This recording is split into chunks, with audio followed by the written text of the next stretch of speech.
दर्शकों, जेके update prime time में मैं प्रशांत भारद्वाज आपका स्वागत करता हूं। दर्शकों, आज के प्राइम टाइम में हम चर्चा करेंगे जम्मू कश्मीर में देशद्रोहियों पर कसते हुए सरकारी शिकंजे के बारे में।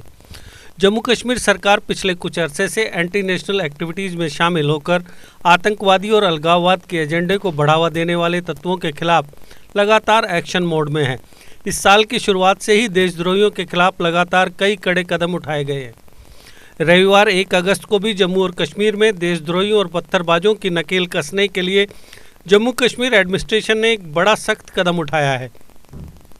जम्मू कश्मीर सरकार ने पत्थरबाजों और देश विरोधी गतिविधियों में शामिल रहने वाले लोगों पर नकेल कसने के लिए एक नया ऑर्डर जारी किया है, जिसके तहत ऐसे लोगों को ना तो सरकारी नौकरी मिल पाएगी और न ही अब उनका पासपोर्ट बन पाएगा।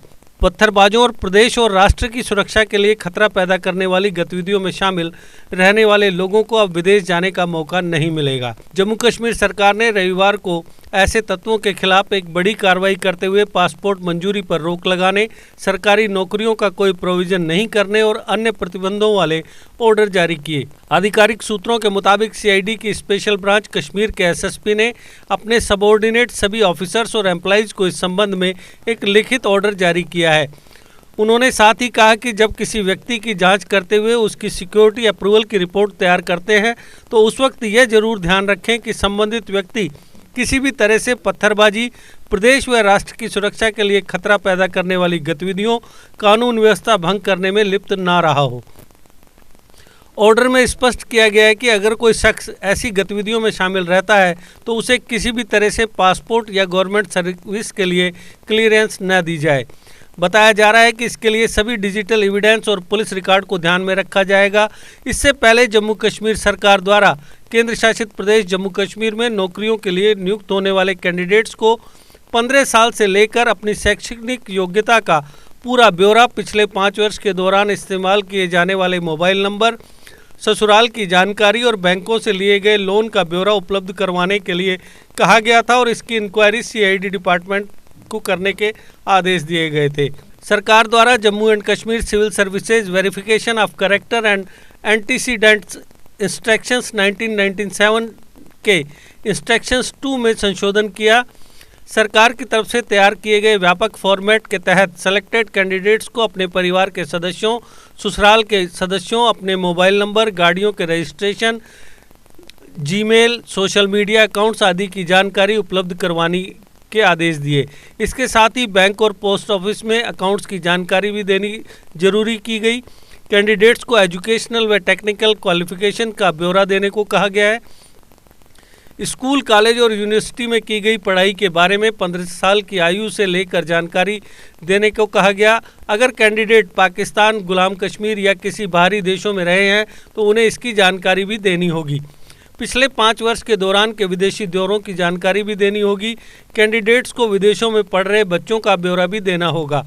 अगर वह किसी एसोसिएशन के सदस्य हैं तो उसकी जानकारी भी उन्हें देनी होगी। कैंडिडेट्स को राजनीतिक पार्टी के सदस्यों या राजनीतिक गतिविधियों में शामिल होने, परिवार के सदस्यों के सदस्य होने की जानकारी भी देनी होगी। अगर कैंडिडेट का परिवार 1 जनवरी 19 के बाद से माइग्रेंट होकर आया है तो उन्हें जन्म की तिथि, नागरिकता, धर्म की जानकारी भी देनी होगी। अगर कैंडिडेट गिरफ्तार हुआ है या उस पर मुकदमा चला है तो उसकी जानकारी भी उसे देनी होगी। अगर कैंडिडेट्स के पास आर्म्स लाइसेंस है तो उसका ब्यौरा भी देना होगा। बकाया लोन के बारे में भी जानकारी देनी होगी। अगर कैंडिडेट सोशल या कल्चरल ऑर्गेनाइजेशन से जुड़े हैं तो उसकी जानकारी भी देनी होगी। सेलेक्टेड कैंडिडेट्स के कैरेक्टर इन्वेस्टिगेशन का कार्य सीआईडी डिपार्टमेंट को पूरा करना होगा। जनरल एडमिनिस्ट्रेटिव डिपार्टमेंट द्वारा जारी ऑर्डर कैंडिडेट से वेरिफिकेशन फार्म की प्राप्ति के बाद अपॉइंट करने वाले ऑफिसर्स फार्म को लेटर में सील करके सीधा सीआईडी हेडक्वार्टर में कैरेक्टर और पुराने रिकॉर्ड की जांच के लिए भेजेंगे। सीआईडी डिपार्टमेंट अपॉइंट होने वाले कैंडिडेट्स के कैरेक्टर और पूर्व रिकॉर्ड की इन्वेस्टिगेशन करेगा और उसे 1 महीने के भीतर संबंधित अधिकारियों को भेजेगा। अगर इन्वेस्टिगेशन प्रोसेस में ज़्यादा वक्त लगता है तो सीआईडी डिपार्टमेंट 1 महीने का एडिशनल टाइम और ले सकता है। सीआईडी डिपार्टमेंट को इन्वेस्टिगेशन प्रोसेस को हर हालत में 2 महीने में पूरा करना होगा। अपॉइंट करने वाले ऑफिसर संतोषजनक इन्वेस्टिगेशन रिपोर्ट के बाद अपॉइंटमेंट का ऑर्डर जारी करेंगे और जिन कैंडिडेट्स की रिपोर्ट बाद में प्राप्त होगी उनको पुरानी तिथि से सेलेक्टेड माना जाएगा। अगर रिपोर्ट उनके खिलाफ आती है तो सिलेक्शन बिना किसी नोटिस के रद्द माना जाएगा। इसके साथ ही जम्मू कश्मीर सरकार द्वारा देश विरोधी गतिविधियों में शामिल कर्मचारियों के खिलाफ भी लगातार कार्रवाई की जा रही है। जल्द ही कुछ और गवर्नमेंट एम्प्लॉइज को गवर्नमेंट सर्विस से टर्मिनेट किए जाने की पूरी संभावना है। खुफिया एजेंसियों ने लगभग 2 दर्जन से अधिक ऐसे ऑफिसर्स और एम्प्लॉइज पर फोकस कर लिया है और उन्हें बाहर का दरवाज़ा दिखाने से पहले उनके मामलों को आगे पेश कर रहे हैं। आधिकारिक सूत्रों के मुताबिक 2 दर्जन ऑफिसर्स और एम्प्लॉइज में से जिनके रिकॉर्ड की CID यानी काउंटर इंटेलिजेंस द्वारा जांच की जा रही है, उनमें से 2-3 ऑफिसर रैंक के हैं। खुफिया एजेंसियों को स्पष्ट शब्दों में कहा गया है कि देश विरोधी गतिविधियों में शामिल और आतंकवाद से जुड़े सभी लोगों का खुलासा करके के बिना उनके रैंक की परवाह किए उन्हें एडमिनिस्ट्रेटिव सिस्टम से बाहर किया जाना चाहिए। सरकार द्वारा अपनाई गई प्रोसेस के मुताबिक CID यानी काउंटर इंटेलिजेंस देश के हितों के खिलाफ आतंकवाद, हवाला फंडिंग और अन्य गतिविधियों से जुड़े ऑफिसर्स और एम्प्लॉइज के खिलाफ पर्याप्त सबूत इकट्ठा करने के बाद उनकी सेवाओं को समाप्त करने की प्रोसेस शुरू करता है। फिर मामलों को चीफ सेक्रेटरी की अध्यक्षता में एक हाई लेवल कमेटी द्वारा रिव्यू और प्रोसीड किया जाता है और अंत में लेफ्टिनेंट गवर्नर द्वारा अप्रूव्ड किया जाता है। अब तक 18 ऐसे कर्मचारियों को सेवा से टर्मिनेट किया जा चुका है, जिनमें से 11 को पिछले महीने यानी जून में गवर्नमेंट सर्विस से टर्मिनेट किया गया है, जिनमें हिजबुल मुजाहिदीन सुप्रीमो सैयद सलाउद्दीन के 2 बेटे शामिल हैं।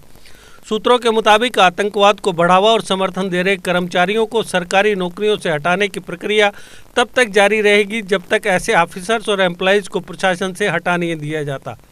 अब सरकार की ओर से साफ निर्देश है कि किसी को भी बख्शा नहीं जाना चाहिए।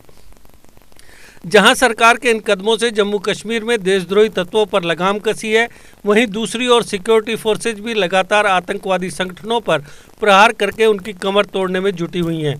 इस साल 31 जुलाई तक विभिन्न ऑपरेशंस के दौरान सिक्योरिटी फोर्सेज 89 आतंकवादियों को मार गिरा चुकी है। वहीं दूसरी तरफ कश्मीरी नेता अपनी सियासी मजबूरियों के चलते देशद्रोहियों के खिलाफ सरकार के फैसलों का विरोध कर रहे हैं। सरकारी फैसलों का विरोध करने में PDP अध्यक्ष महबूबा मुफ्ती सबसे आगे हैं। सरकार के हर फैसले से महबूबा को अपनी सियासी जमीन दरकती हुई नजर आती है।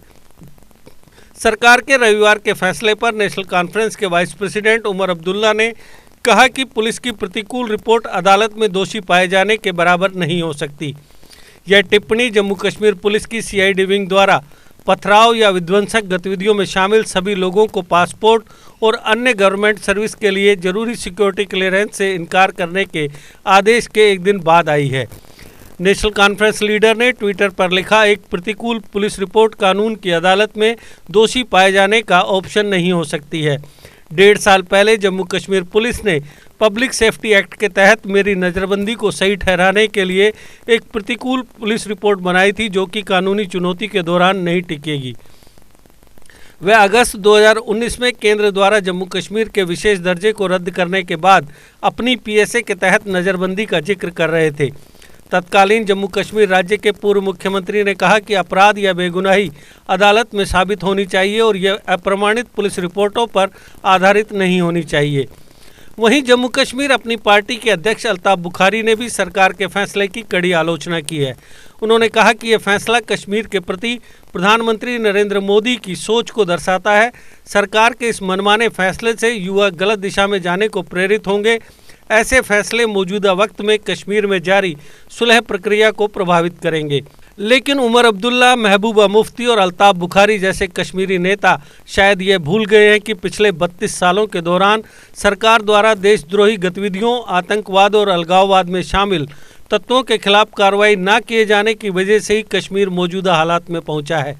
अब जब ऐसे सख्त फैसलों के बावजूद कश्मीर सामान्य स्थिति की ओर लौट रहा है, तो कश्मीरी नेता क्यों अपने सियासी फायदों के लिए सरकार के फैसलों की खिलाफत कर रहे हैं। तो दर्शकों, आज के प्राइम टाइम में बस इतना ही। कल फिर किसी नए मुद्दे पर आपसे करेंगे चर्चा। तब तक दीजिए इजाजत। नमस्कार। GK अपडेट रहे हमारे साथ। अगर आप ये वीडियो YouTube पर देख रहे हैं तो हमारे YouTube चैनल को सब्सक्राइब करें और बेल आइकन को क्लिक करें। अगर आप ये वीडियो Facebook पर देख रहे हैं तो हमारा Facebook पेज लाइक जरूर करें। For advertisement please contact 7051091811।